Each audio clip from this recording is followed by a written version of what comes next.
nationale par une gouvernance mondiale inclusive pour permettre à l'Afrique de répondre aux défis actuels et futurs de stabilité et de souveraineté, aussi bien alimentaire, pharmaceutique, énergétique que financière.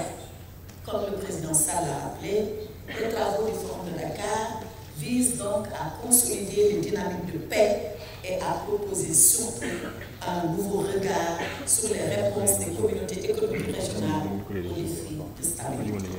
Il s'agira d'évaluer et de proposer les voies et moyens de réaliser les objectifs de souveraineté dans les domaines vitaux que sont la sécurité, l'énergie, l'alimentation et le numérique.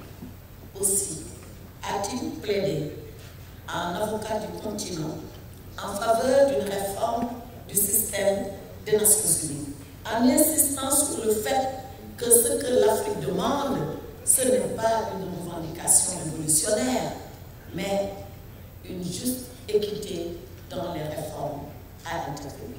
Et il a dit, quand on mettait en place le Conseil de sécurité, les Nations Unies, les institutions de Bretton Woods, nous, Afrique, nous étions tous sous la colonisation.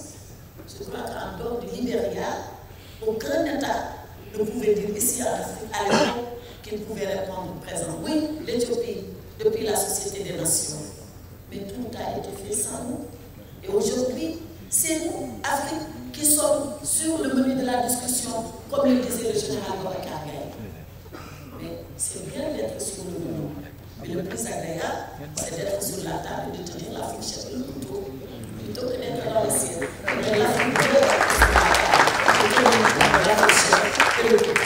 Comme ça, elle se servira elle-même plutôt que d'être servie ou d'attendre qu'elle soit servie.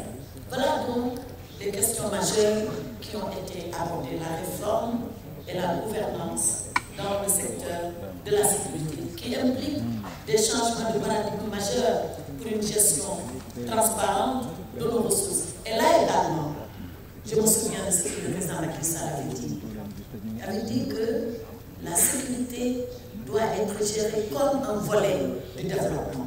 Et que nous, Africains, parce qu'il n'est pas question, comme il l'a dit, que sous le prétexte de choc exogène, qu'on diminue notre propre responsabilité dans ce qui nous est quand même arrivé depuis longtemps. Dire que nous sommes absous de toute responsabilité, c'est faire la politique de l'autruche. Ça, c'est se mettre la tête sous le sable et ne pas voir la réalité. Bien sûr qu'en partie nous sommes responsables, même si nous ne sommes pas responsables de tout. Donc, lui dit, nous devons commencer.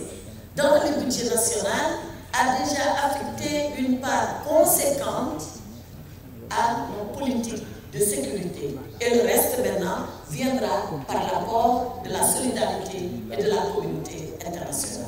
Mais on ne peut pas attendre, alors que nos armées se sont effondrées. Parfois, heureusement, ce n'est pas partout le cas.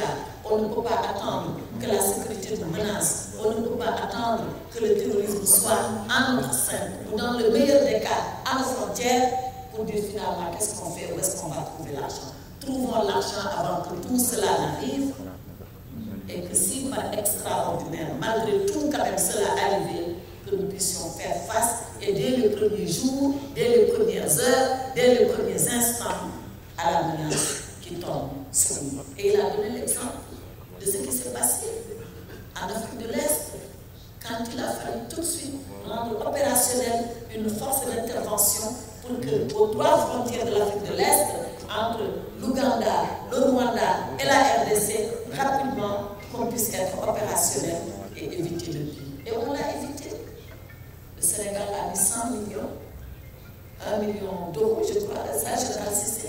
Angola a mis 1 million d'euros avec ça. Mais c'est rien pour un État que de dégager 1 million d'euros dans la précipitation, sans préparation. Imaginez si cela avait été inscrit de façon régulière dans le budget. Ça aurait été des dépenses aussi rapidement exécutées qu'elles ont été prévues et les crédits disponibles.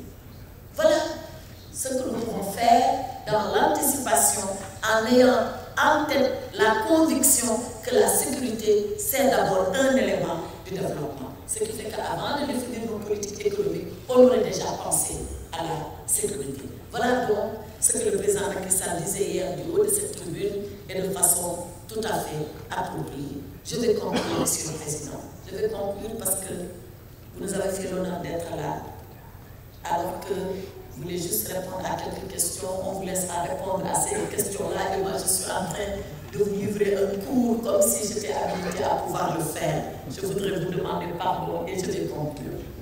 Je vais conclure, Monsieur le Président, parce que bon, c'est ma passion d'avocat parfois qui m'emporte. Et j'oublie que je pense que je suis dans le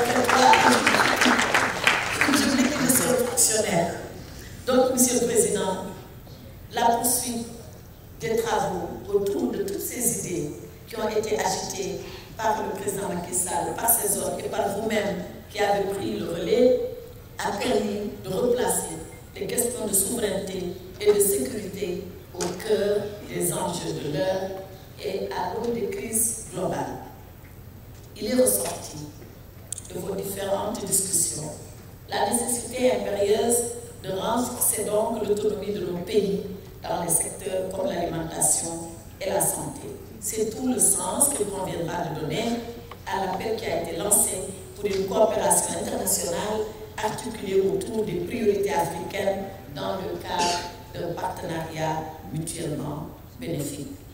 De même, la contribution des jeunes reste essentielle en ce qu'elle garantit l'appropriation de nos objectifs au profit des générations futures.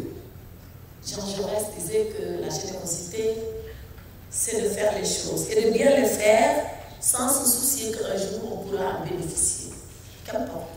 Si on n'en bénéficie pas, ce n'est pas grave. Si notre enfant, notre neveu, notre nièce, peut-être plus tard, nos petits-enfants peuvent en bénéficier, alors oui, il faut le faire pendant qu'on peut le faire, pendant qu'il est encore temps de le faire. Nous devons faire comme cela dans notre réflexion pour les générations à venir. Ainsi, un partenariat international adapté aux exigences de l'Afrique, un secteur privé dynamique et ouvert, ainsi qu'une jeunesse vibrante et innovante, vont constituer les rayons qui vont jeter une nouvelle lumière sur les voies d'aujourd'hui assombries par la paix. Excellences, Monsieur le Président, Mesdames, Messieurs les ministres, distingués, experts, chers participants. Voilà donc les idées centrales, quelques-unes, parce que vous ne pouvez pas tous les remettre sur le papier, qui ont rythmé nos 2 jours d'intense réflexion et qui nous confortent dans notre conviction que l'avenir de l'Afrique est et doit rester prometteur. Je m'honore donc, au nom de son Excellence Macky Sall, président de la République du Sénégal, de pouvoir être ici, à ce lieu, de vous remercier, vous tous, chacun, pris personnellement et individuellement, de remercier très chaleureusement, à mon nom et à vos noms, à vous tous, le président Mahamadou Issoufou, pour avoir accepté de venir partager avec nous cette cérémonie de clôture. Et c'est sur cet hommage au président Issoufou que je voudrais déclarer clos les travaux de la 8e édition du Forum international de Dakar. Je vous remercie de votre attention.